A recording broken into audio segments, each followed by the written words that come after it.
أغلى ديني دربيكي لارو لجيتو وضع لقل أغلى ديني دربيكي جالي تريسي وما ولو يهدنو بوبتو لك مولو وما ولو للبدرك وخو لك مولو وما ولو للبدرك وخو على رولي وضعوا ويقلبي بدي على رولي وضعوا ويقلبي بدي رطلتني صولي وكسكم أخمت يقول رطلك صالح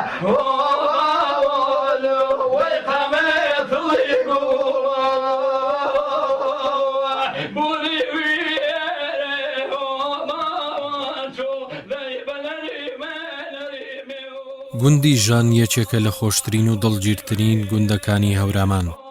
بیناسازیەکەی هێندە سەرنجڕاکێشە وەکو تابلۆیەک لە ناو پێشەنگایەکی هونەریدا نمایش کرابێت دێتە بەرچاو.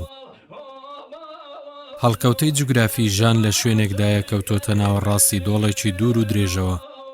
هەردوو لای بە باخ و باخاتێکی چڕ و فراوان داپۆشراوە.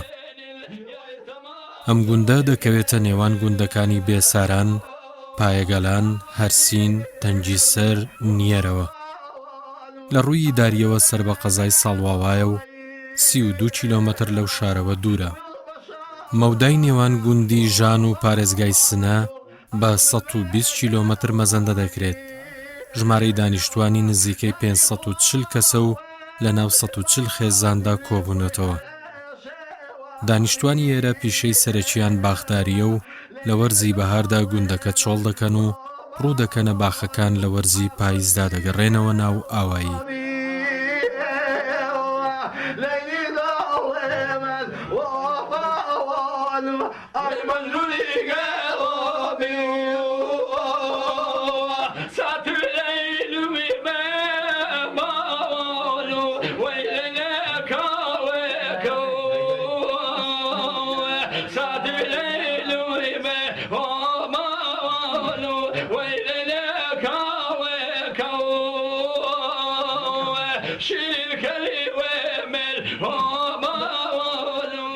ئەوای ژان سەر بە ناوچەی شارستانی سۆڵاوە لە 32 کیلومتری سۆڵاوە، هەروەها لە 120 کیلومتری مرکزی پارێزگای کوردستان شاری سنە قراری گرتووە. ئاوای ژان لە بواری جۆغرافیاییەوە لە شماڵ بەسڵا کەوێتە شماڵی ئاوایی بێساران و جنوبی ئەوێت ئاوایی پایگەلان، لە غەرب یا خۆراوا بڵێنەوێتە هەرسین وە خۆڕەڵاتی شێوێتە ئاوایی تەنگیسەر و نیەر و هەروە قسمەتە لاوایی بێساران. ئاوای ژان ئەیسە لە حاڵ حاضر 140 بنەماڵی تێ بژیو دەکەن، حدودی 540 نەفەر نەفوسی تێدایە. ئەم جەمیەتە کیسە لاوای ئەرزنابتانکە لە توولی ساڵ فرەوکەمی هەست، لە زۆسانە کەمە بێتەوە لە تاوسانە ئەوانەی کە ئەڕۆن بۆ شارێنەوە حدودی 680 نەفەر تا 700 نەفەر ئەیسە حاڵە حاضر ئاوایی ژان جەمیەتی هەست.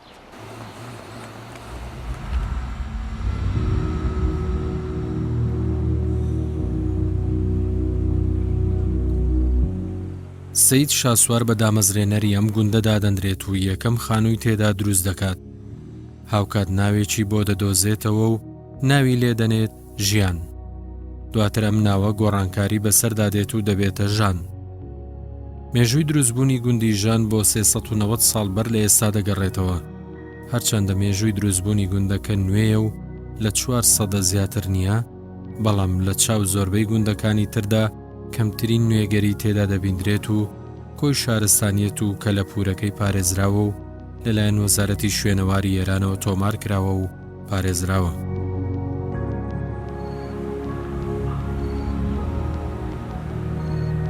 ئەوەی کە مستەند بێ تاریخی مەکتوبێکی نییە، بەڵام ئەوەی کە دەمبەدەم بە ئێمە گەیشتووە ئاوایژان لە ساڵی 1380 هەتاوی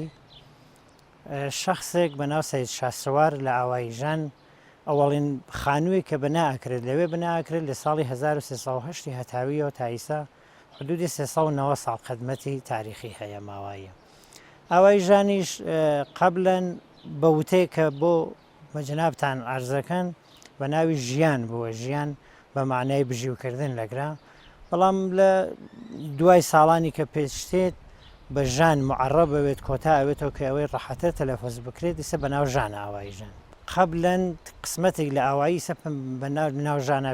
پێژن کۆناوە ینی کۆنە قبلەن ئاوان کراوەتەوە.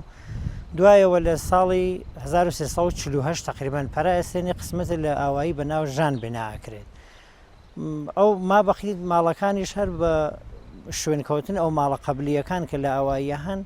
چون مۆقعیت ئاواییەکە واتە بە بەرد و بەدار بە قڕ و بەرد و دار ماڵەکان نەکرێتەوە، هەروە ئەو بافتە سنەتیانە حفظ کردووە. ئەم بافتیشە کە حفظ بووە بووەتە هۆی ئەوە کە لە ساڵی 96 هەتاوی لە تەرەفی میراسە فەرەنگیەوە بە ناوی ژان بە عنوانی هەدەفی گەردشکەری و دوای ئەوەیشە بوو بە ئاواییەک مەسەن تعریف کردیا سەبتە ملی کردیا لە بە ئیسڵات لە سازمانی میراث فەرەنگیە. هەر بەهۆی ئەوەیشەتر ئەلامیەک دراوە کە ئەو ماڵانەیە بە هەر بۆ بافتە سنەتیە بۆ شێوازە قبلیە بەنا بکرێت، ئێستا هەر مردمیش هەر بۆ ڕەواڵە خەریکە ماڵەکان ئەگەر هەتا دی بێشتان خەریکن ئەیسە شەکارەکان هەر بەرد و دار و لە بافتە سنەتی استفادەکەن. صوتي صوتي إجا خوي خوبينا وصوي بالروالد لكن صوتي صوتي إجا سيونيك وصوي بالروالد لكن صوتي صوتي إجا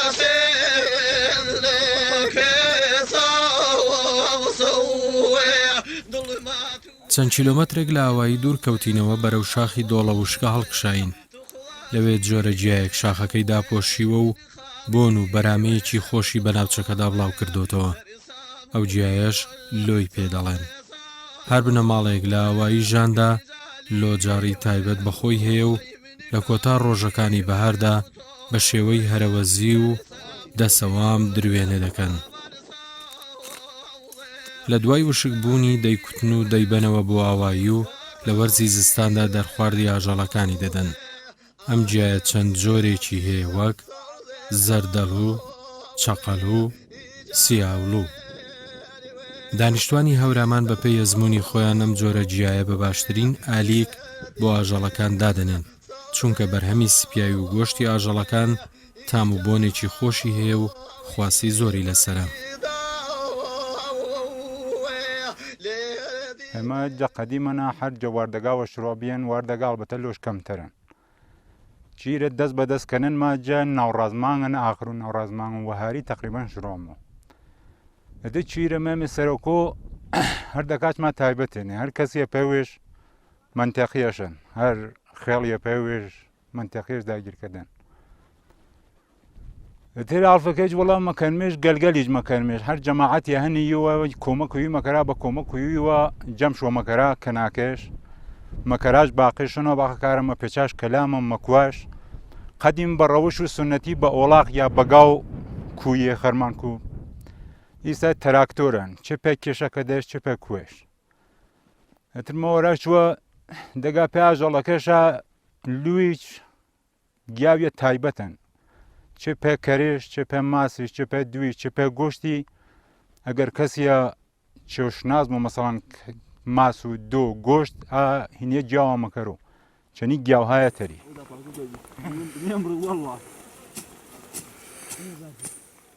گەلکاری وەڵا ینی کۆمەک و یۆترێنی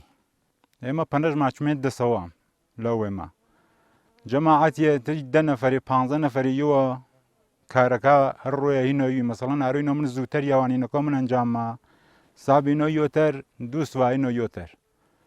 تر بەوەشی وەژنووری مەنیژارە حاڵەت و هەم تەفریحیەشن هەم وەرزیدەگیەشن پێ بەدەنی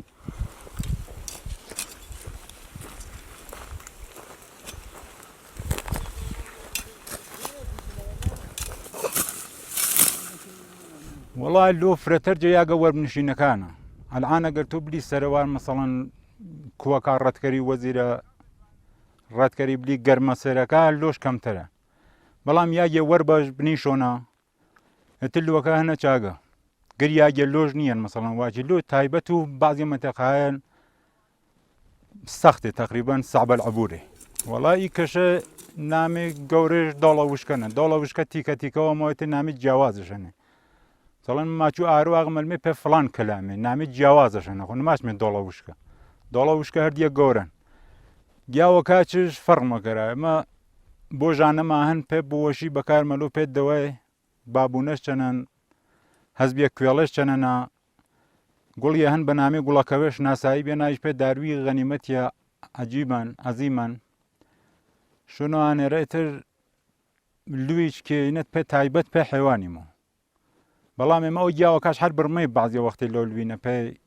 حیوانی هەر فەرق مەکە وایشی نییە دارویژن پێش تەقریبا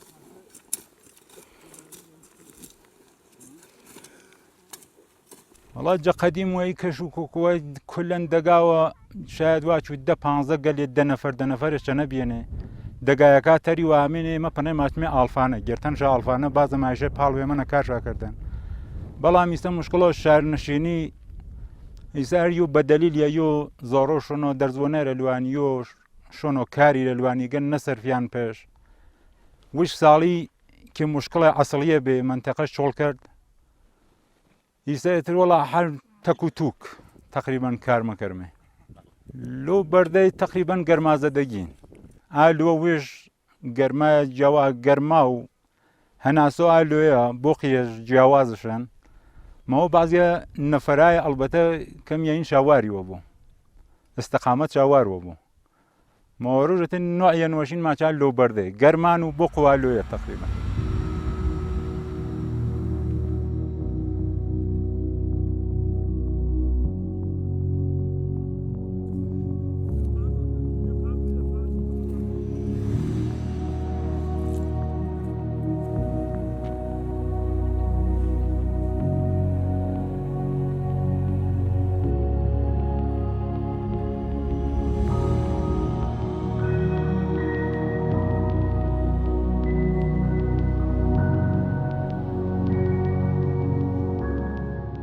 باخەکانی هەورامان بە داری گوێز و هەنار و هەنجیر و هەندێک لە میوەکانی تر ناسراون.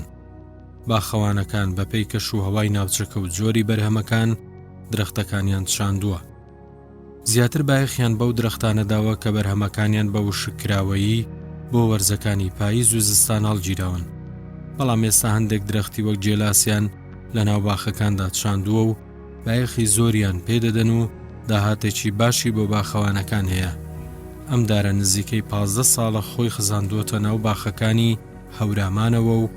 وەکو میوەیەکی سەرەکی بایەخی پێدەدرێت. لە هەر باخێکدا چەند تەلانێکی بۆ دروستکراوە و لە تەنیش دارەکانی ترەوە لە گەشەکردن و فراوانبووندایە.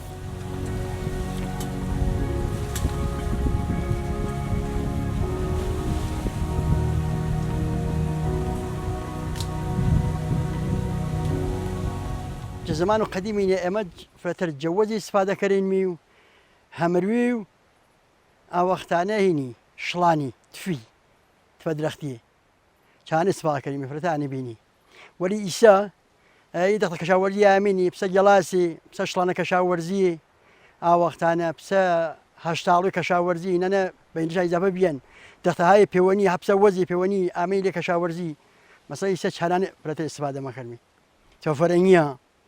ولی ئەمە ئیسە من ئیشامنەنا فرەتەر من جا وەزی و گەڵاسی و شڵانی هینم کردن درەختە منێونی و مەسەڵەن بەرهەبەرداری مەکەر و ئیسە گەڵاسی ئەمە یەرە چوار سێما هەنە گەڵاسیمانە تەکدانەیە خاسەما هەنە خوشەیەما هەنە ئاوەختانە هەنەما نوعتە زەردەن پسە سەنە زەیتونیە زەری زەردەنە ئەمە چانانە استفادە مەکەرمی ئاوەختانە و گەڵاسی هەمیشە دائمینی بەهینیان مەسەڵەن نیازش بە بێداشتیان مەسەڵەن مەشە بێداشتیش کەری حەبڕ و یا شڕ و گلیاوی ژگەرەکەنە محصولاتی پاسەنە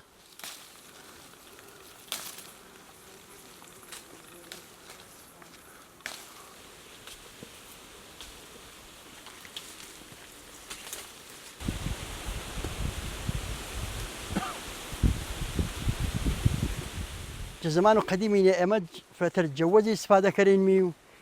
هەمروی و ئاوەختانە هینی شڵانی تفە درەختیە چانە استفادەکەرێنمی فرەتانە بینی وەلی ئیسا دەخڵ کەشاوەرزی ئامینی پسە گەڵاسی پسە شڵانە کەشاوەرزیە ئاوەختانە پسە هەشتاڵی کەشاوەرزی نەنە بەینجای زەبە بیان دەختەهای پەیوەنی هەپسە وەزی پەیوەنی ئامین لێ کەشاوەرزی مەسەڵ ئیسا چانە فرەتەر استفادە مەکەرمی چەوفەرەنگیە ولی ئەمە ئیسا من ئیشامنەنا فرەتەر من جا وەزی و گەڵاسی و شڵانی هینم کردن درەختە منێونی و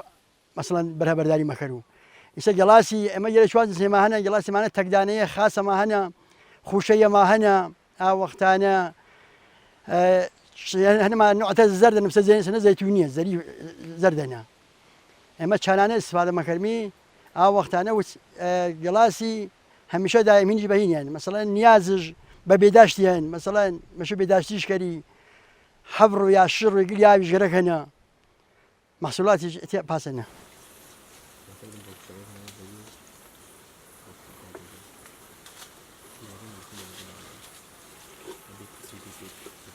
والله گەڵاسی ئەوەڵین وینێ واچ من ئەوەڵین کەسی ئەوەردی با من ئەوەردێنیم حدود شاد دەدا دوان ساڵە چیوەڵتر گەڵاسییان بووی ئەنتەقۆیەمە ئیسا فرەتەر و گەڵاسی چی دەگۆیەمە بە گەڵاسدار شناسیابوون هێنا وەڵام من گەڵانی مەسەڵ یا گەپسەی دەگاوە نزیک بوومانە یا گەپسە تەنگی سەری مەسەڵەن ئێلاغ بێ سەرسیر بێ دوانێکی گەڵاسی ژانی ئەتی منی چەمن بڕی کارەکۆیشا یا مەسەڵەن چەیشا هینم کرد ئاوەختان تەجروبەم گرت و ئەمانێکی وەت دەخوای وات من ئیگەچە ناگەی ئەلاخەن چم ئێلاخەن حتمما ئیگەچە گەڵاسی مارۆ وڵات دا گەڵاسی دا 5 ساڵی هەنوز بەروژمەوە تا 5 ساڵی ئانسە مەگنۆ سەمەروش چون منیانێم ئاناکێ 5 ساڵە وەسینی ئانسە دیاوێنێ بە سەمەرێکی پتۆپیا ئیسفاش نەکەرەوە ئەڵبەم مەگرا بە وێخلەی وەلی کەم مەگرا مەسەڵەن یا جعبیە دوێ جعبی وەلی یاوێ 5 ساڵەوە چوەر ئەتێر میاوە هینی وشە ئەو جووشە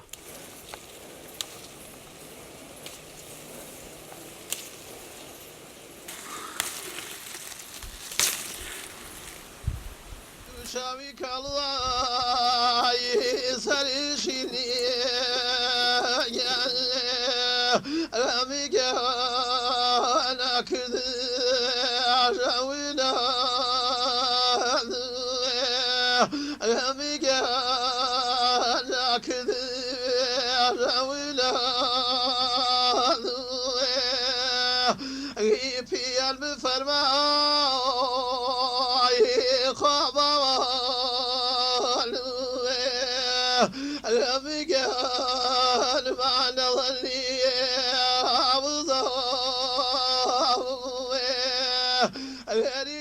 ئاوایی ژانیەکێکە لەو گوندانەی بە وتەی خۆیان سەبتی میلی کراوە و کەس ناتوانێت خانووەکانی تێک بدات و بە شێوەیەکی نوێ و سەردەمیانە دروستیان بکاتەوە. ئەو خانوانەش لەناو ئاواییدا دروست دەکرێن پێویستە شارستانیەتی گوندەکە نەشێوێنێت. هەمانە و کەرستانە بەکاربهێنن کە لە بیناسازی گوندەکەدا بەکارهێنراون. بەرد و قوڕ و دار سەرەکی ترین ئەو کەرستانن لە تەلارسازی گوندەکەدا سوودیان لێوەرگیراوە. چیمەنتۆ لە بیناسازی ئەمڕۆدا باوترین کەرستەیە بۆ توند و تۆڵکردن و بەستنەوەی چینەکان. بەڵام لەم ئاواییەدا یاساغ کەراوە و پێویستە قوڕ بۆ بەستنەوەی دیوارەکان و چینەکان بەکاربهێنرێت.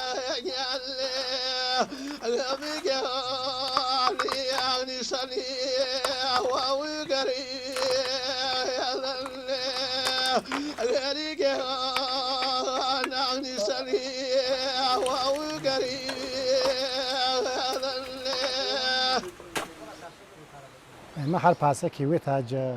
تەسویرەکەنەوە هەن وەروشەمایشتان مشەخەسەن بەنەوە سازی زووجە توەنسازی ئێمە جەلاشە توەنی استفادە مەکەرمێ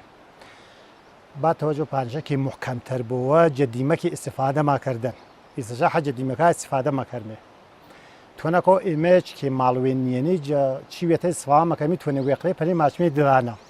ئی دانەمۆنێ باعی سوانەیە توێنێمانە لەرزش نۆنی محکەمتەر بۆنێ تراز نم درەوە بە وەسیلۆ ئادانەیەمە تۆمیات توێنێت ترازتەر و میزان بنیێمێشە سڵۆح دێکارینە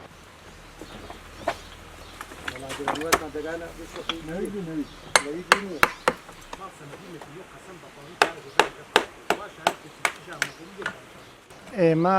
جە تەسویرەکەش نەگەر وازە بۆنێ پتۆ دێنیشانی بێدی ئی مزگە زمانیە کریانون ئەوەڵین بەناو ساخت و ئیژانی بیان زمینی ئارامیش هەری قسمەتە بیەنە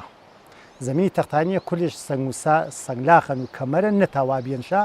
تۆنەکە کەنا جیانی سڵایش نەکەرەوە مەجبوری بینێ بە وەسیلۆ حی ساخت و سازیە تەبەخۆ ئەوەڵی بە ئەنوان و ترازی سفاشە نەکەدەن ترازۆکەرا زمین شنە تۆلی کەرا پلە بە پلە سەرویوە ساخت و سا شڕۆکەرا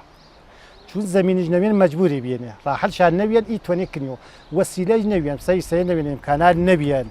پاچ و زەنگەن و قڵنەوە چی بێ نەکریا بێن پێشایی کەمەرەی توێنێ وڵا دەی ئێمە ئیسا مەسالە معمولە حەیاگە ساخت و سازگریەوە باتەوەجە بە مەسالح و ئام منتەقەوە نزیکترین یاگی سفامەکەرا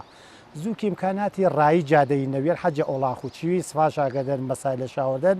خاک و دەوروبەر و ئی دەگێ خەم خاکێ باشن سفتن تۆنەکاچی هەرپاسێنی خاکن مەکەراش هەڕە و مەشیلاتیش خاز نەک هەرپاسە محکەمی مەکەرا چانێ سفامەکەرمێ توەنی هەرهێنەوە دەوروبەر و وێمانن کەمەرەنی مەکەنای بە وەسیلۆ پیک و قڵنگێ مەکەنمێش وردی مەکەرمێ تا مەسالە هەیە باش بوونی کاربردی بۆ کاربردی بۆ پێمە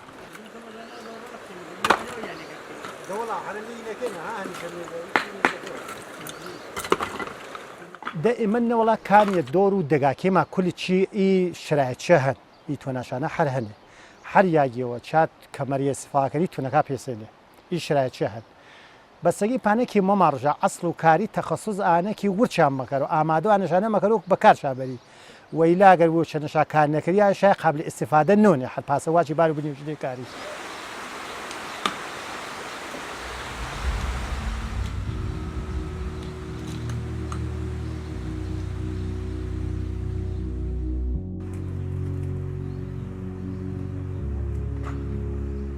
بەردەکانی ئێرە بەردی زبر و پان و درێژکۆڵان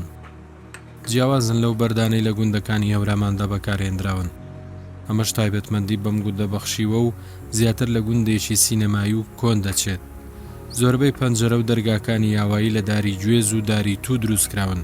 بە ڕەنگێکی شین بۆ یاخ کراون و دیمەنی گوندەکەیان جوانتر کردووە یەکێک لە وەستاکانی یاوایی پێی وایە ئەو ڕەنگە وەکو چاوەزارێک بەکاردەهێنرێت و ماڵەکان لە چاوی خراپ دەپارێزێت ئەمەش عورفێکی کۆمەڵایەتیە لە ناو گوند نشیناندا بایەخی پێدەدرێت ئێمە جە ڕەنگەکێنێکی فرەتەر بیان بە ڕەنگی ئاوی فرەتەر وی نیشانەمەوە ئمە چوو باسەوە نیەن فرێ هەن ماچا بۆنۆ چەمە بە حالەتی چەمەزاری ماچا ڕەنگی کەوەمە و باعی سوانەیە چەمەزار کار نەکەڕ چیویە لە ئێمە تقریبان شایە پاسەن دەبارەوەی ڕەنگی ئاوی وە فرەتەی سفامەکەرا ئەلەتیانە وە مەسەلی چوەکەش ئێمە وێمان نەجاری ما بینی وەساکاری ما بینی ئیسەشە هەر لە وەساکار و نەجار وێماوە ئی دەرو پەنجەرەی وەژمەکەمێ کەمتەر هەزینەش بەردەن پێما ئیسەیە کەمتەر هەزینەمەوە حەچانێز ئەکسەر ما ئیسفادە مەکەرمێ ئەلە توی سفاجانە وەساکارەکە چۆگای دهنی لە وێمانە و ڕەحەتەر دەڕەسیمان پەنەش ئێمە زمانیە ئانی یا تەخەسوسە چیش سەنگچینیە فرەتەر هەن معمولە زمانیە توەنی مەنیە مێرە ماچە یاگێکی واران مۆشنە ئاوگان یا بۆرانگان زەڕێ شیپی مەێمی ڕوو بە ئاوەکی ئەگەر ئاوی بۆ دیوارەکە چون ئیزوگام و چی ساڵ نمەکەرمێ ئاتوانیشی من ئاوەکی بڵۆشنە بجتەری خوشیپەکەەوە نەوتوانێکی هورگیڵۆ پۆ بارە بلو یاین دوێ سانتی ماتوانەمانەوە واران تاوە تەڕشکەرەوە نمەتەوە تەڕشکەرەوە هەڕێک هەر پاسەوی تا مەزاندی ڕسایەنە جل لە حاز و گەرمۆز سەرمێوە حاڵەت و پیویسی ئەمەڵ مەکەرە و گەرمایەتی هینیژنە ڕسانایە زەعیفن دیواریشمان 6 سانتی 55 تا 6 پانن ئەلەتی پانیانێنە سەردا و گەرما نفوز نمەکەرەوە توەنیش کەمتەر توەنی دیوارماجە 50 ساندوارتەر و بە توەنی پیلاشە توەن و منتەخۆی من نمەتوانێت چنمێش مەشوو 50 تا 6 نهایەت تا 7 پار بوو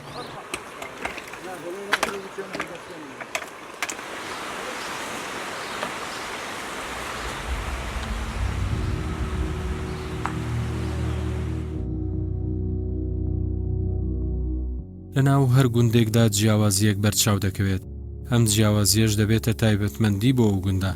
لە ئاوایی ژاندا زیاتر لە بیناسازی و کەرستەکانی بیناسازیدا تایبەتمەندیەکان دەردەکەون.